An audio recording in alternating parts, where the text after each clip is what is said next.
Alors mes chers amis, pour ce nouveau cours de Torah aujourd'hui, je vous parle depuis Eretz Israël où je suis arrivé hier soir très tard. C'est pour cela que je n'ai pas pu vous enregistrer le cours de Torah hier soir. Veuillez m'en excuser. Comme vous voyez, je suis un peu encore dans les vapes, comme on dit. Aujourd'hui était on va dire un atterrissage sur cette belle terre d'Israël où j'y ai passé ma première journée. Je vous parle depuis Ashdod, dans le sud, et j'espère, avec l'aide de Dieu, le plus rapidement possible, rejoindre mon habitation à Yerushalayim, à Jérusalem. En tout cas, reprendre nos cours, puisque c'est les vôtres, autant que le mien, depuis cette terre d'Israël, et cette fois-ci pas seulement en vacances, mais cette fois-ci en tant que presque habitant de cette terre. C'est particulier. C'est particulier. Ça va. C'est notre premier cours, on peut le dire, où la Méditerranée nous séparera. Entre ceux qui m'écoutent en France, ceux qui m'écoutent en Israël, c'est notre premier cours ensemble. Et on espère très prochainement se retrouver tous ensemble ici. Parce que c'est... Vous savez, quand la Mishnah, elle dit « Kol Israël yeshlaim chelek », chaque juif, il a une partie, une part. Alors, les Olam Haba, au monde futur, qu'est-ce qu'on appelle Olam Haba? Qu'est-ce qu'on appelle le monde futur? Et certains Mefarshim, ils disent que les Olam Haba, ça désigne entre autres la terre d'Israël. Et donc que chaque juif, il a une part ici sur cette terre.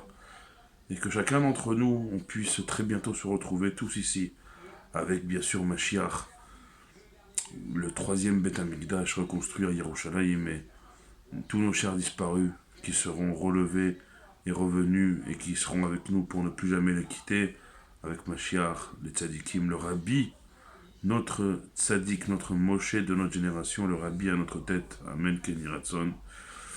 Et on est cette semaine une paracha incroyablement rassembleuse, incroyablement fédératrice. Et on a besoin d'unité. Paracha de Vayakel, où Moshe Rabbeinu, il rassemble, Vayakel Moshe et Kol Adat Beni Israël, l'ensemble de l'assemblée, un peu bizarre, mais si, l'ensemble de l'assemblée.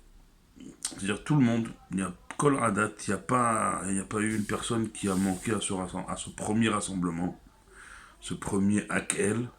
Alors Akel, ça désigne, comme je l'ai dit, je crois, dans mon au revoir de dimanche matin, j'ai dit que ça désignait une mitzvah bien spécifique, celle du Hakel, du rassemblement qui s'opérait l'année après la Shemitah, après la 7e année de Jacher, où l'on ne cultivait pas la terre, on s'en remettait uniquement à Kadosh Baruch Hu pour notre parnassa, notre pain quotidien. Alors qu'à l'époque, vous le savez, le principal revenu, c'est de travailler la terre. Donc c'était une 7e année où vraiment il n'y avait que la Emouna, que la confiance en Dieu qui pouvait nous tenir, puisque on ne touchait pas la terre. Et au sortir de cette grande année de Emouna, alors il y avait cette 8e année qu'on appelait Shnat Hakel. On en avait qu'une l'année dernière. C'était une année où dans le temple notamment le roi d'Israël lisait la Torah au peuple. Et Moshe, il fait pareil pour ce premier rassemblement de l'histoire.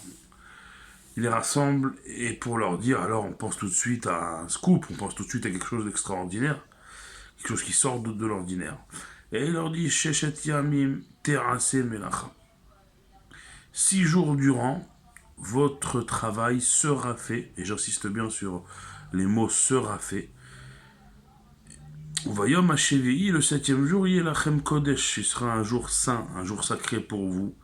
Shabbat, Shabbaton Lachem, le grand Shabbat pour Dieu. Kol haosebo melacha yomat, toute personne qui travaillera ce jour-là mourra. Loteva haouesh bechol mojvotechem, vous n'allumerez pas de feu dans vos demeures, beyom Shabbat, le jour du Shabbat. Ce sont ici les 3 premiers versets de la paracha de notre semaine, paracha de Vayakel. Paracha du rassemblement où Moshe il choisit dans ses premiers mots de rassemblement.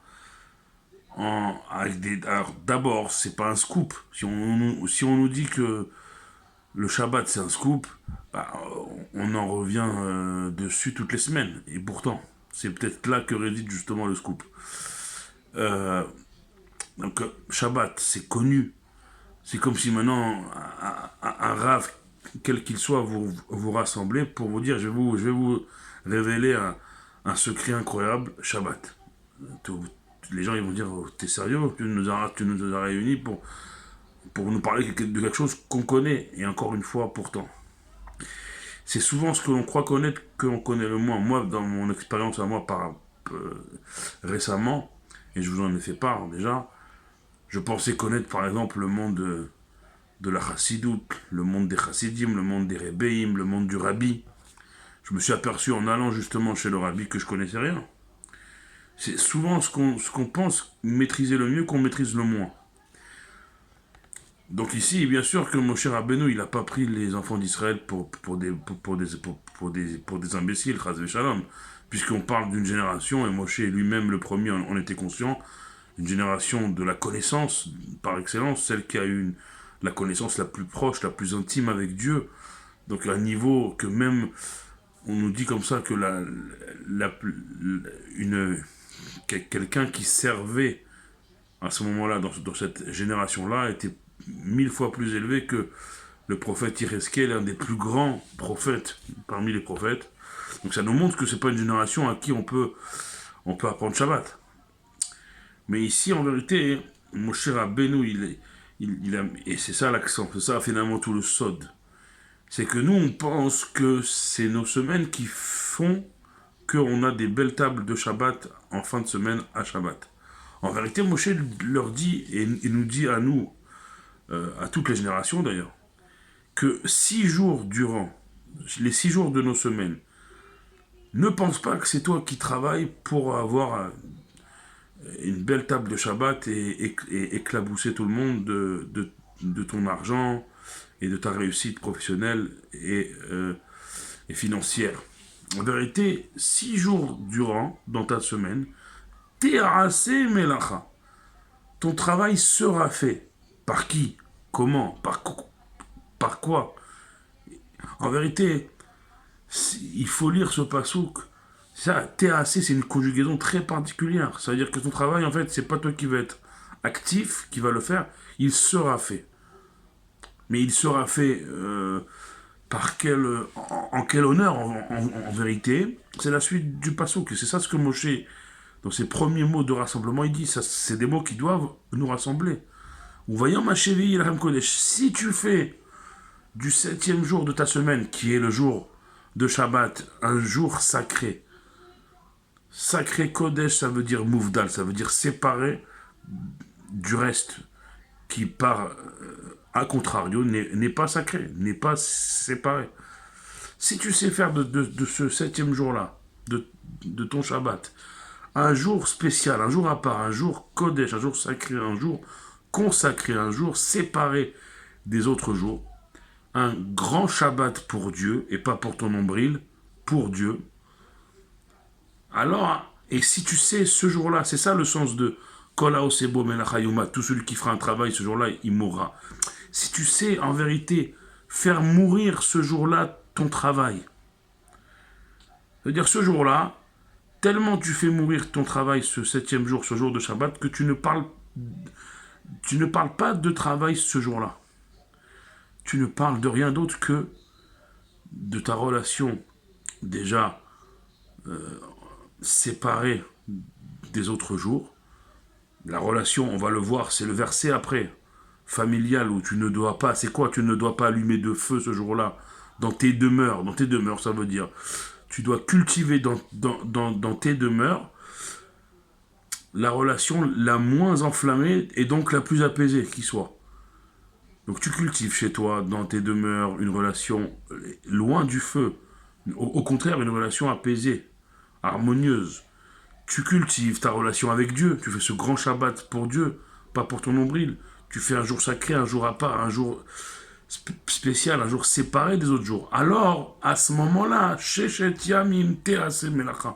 à ce moment-là, si tu fais tout ça, Shabbat, eh bien, les 6 jours de la semaine qui vont suivre, ton travail sera fait, pas par toi, sera fait par celui à qui tu as consacré un jour, le 7e, celui du Shabbat. En vérité, Moshe dit aux enfants d'Israël, oui, c'est un scoop.